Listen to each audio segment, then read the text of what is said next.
Well, Tim, I don't know what you're doing here. Good morning, Craig. I did not appreciate how you kidnapped me and completely ruined the iPad lineup. Tim, I don't know what you're talking about. I mean, the iPad line has never had more options. Who do you think I am, Craig? You're supposed to like options? I no longer believe you are in a suitable position to run the iPad lineup. Insanity. If I'm not suitable to run the iPad lineup, then who's to say who is? Well, Craig, I've got someone in mind.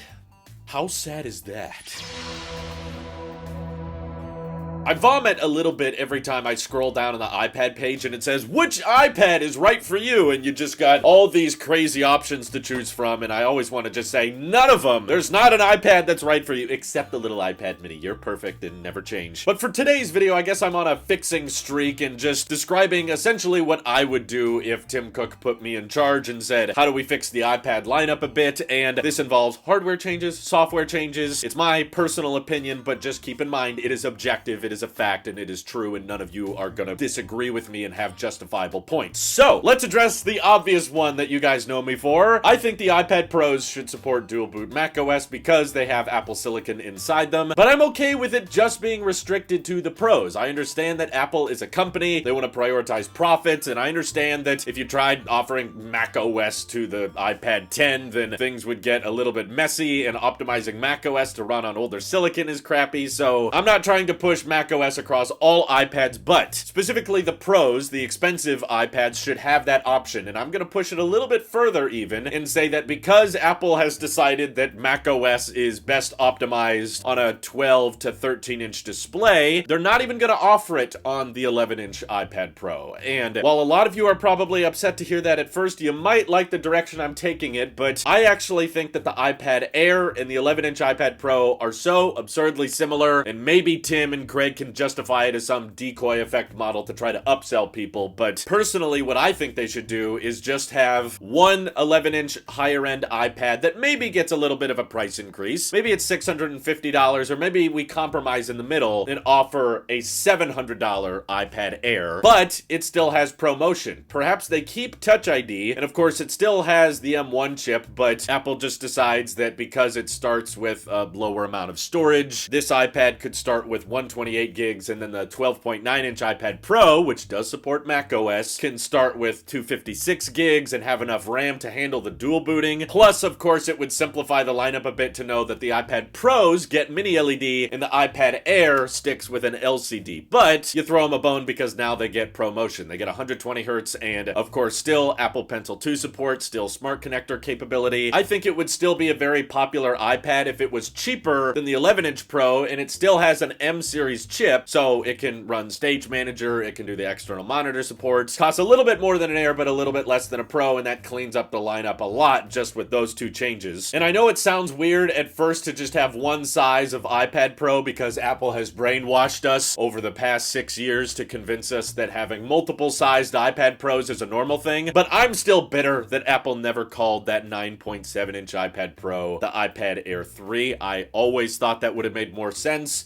to just keep the Pro as the big one, and you can have exclusive features on that big one, whether it be mini LED, whether it be a dual camera with LiDAR, or dual boot macOS for all I care. I just think that having to specify the screen size of the iPad Pro every time you're referring to it gets old very quickly, and that's part of the reason the iPad lineup is so messy. So as we're working our way down the iPad lineup, okay, we've got a pretty expensive iPad Air 6th generation, but I do think that would encourage the likelihood of people buying the iPad Mini, which I still find criminally underrated, and pretty much the only change I would make to the iPad Mini is it should have a ProMotion display. I know a lot of people want an iPad Pro Mini, but honestly I think most people are just asking for ProMotion. I don't see that many people saying they should put an M1 or M2 chip in an iPad Mini because that device is so insanely small. The battery is also pretty small as well, so you want a more power efficient chip in that design. Plus, iPad Mini is too small to accommodate for a smart connector, and having a keyboard keyboard and trackpad setup would just be too messy. So I don't think even Stage Manager would be very useful, even if it had the hardware to run it. So I'm comfortable with the price staying the same, $499 for the iPad mini. For the sake of this video, an A16 chip, let's say, and it's got 120 hertz, which basically eliminates the Jellygate complaints, and it still has Touch ID, which is good enough for this type of device. And yes, of course, it still supports Apple Pencil 2, which brings me to